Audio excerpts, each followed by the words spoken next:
Imagine if politicians could choose their voters instead of voters choosing their politicians. It might sound strange, but many critics argue that's exactly what happens through a process called gerrymandering. Gerrymandering has shaped American elections for more than 200 years. It influences who gets elected, how competitive elections are, and even how political power is distributed across the country. Supporters argue it can help ensure fair representation for certain communities. Critics argue it undermines democracy by allowing politicians to manipulate election outcomes.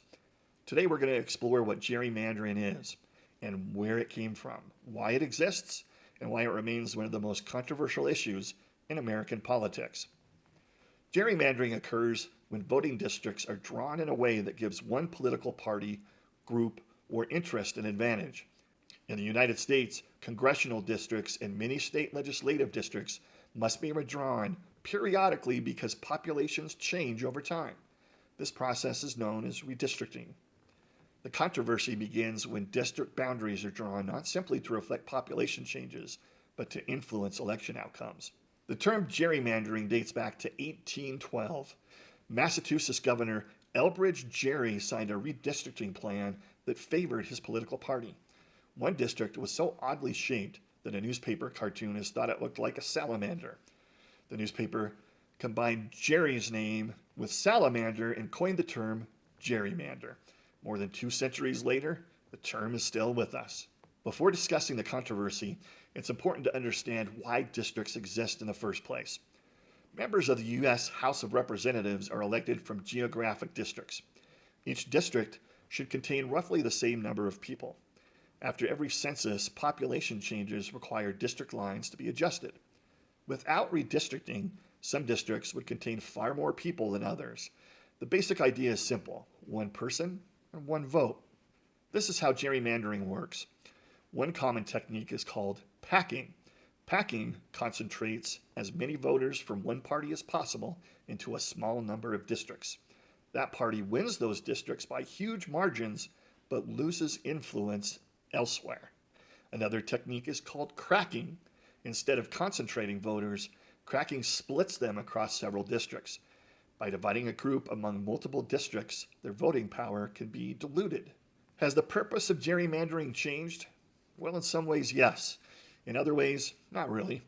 Historically, gerrymandering was often used to help political parties gain an advantage. That remains true today. However, modern redistricting has become much more sophisticated.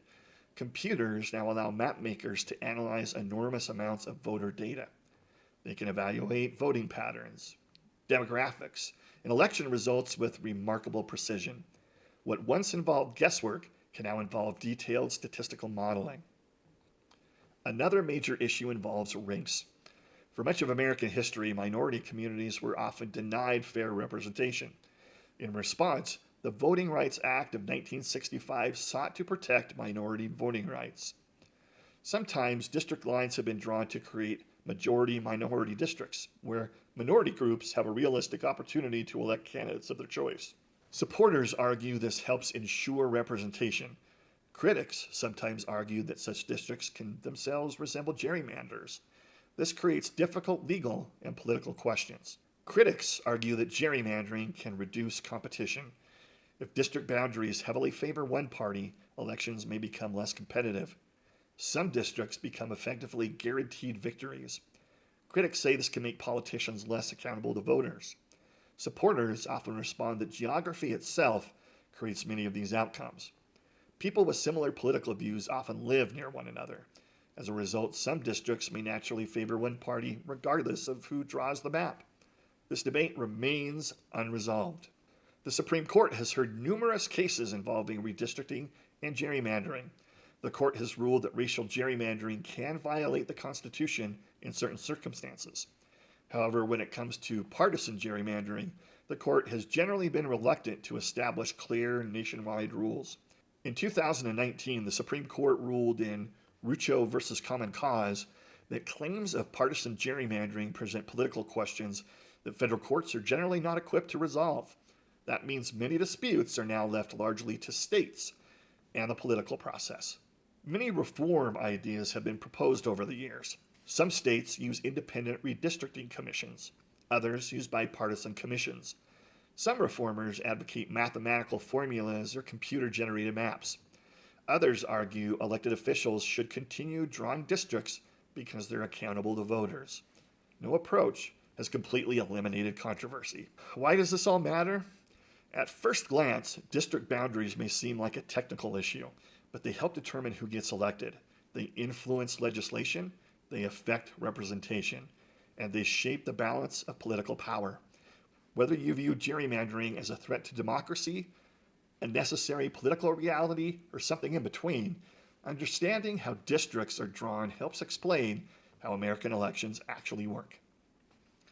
Gerrymandering is almost as old as the United States itself. It began with a strange-looking district in Massachusetts more than 200 years ago. Today, advanced technology has made the practice more precise and more controversial than ever. Supporters and critics continue to debate whether district maps fairly represent voters or unfairly favor politicians.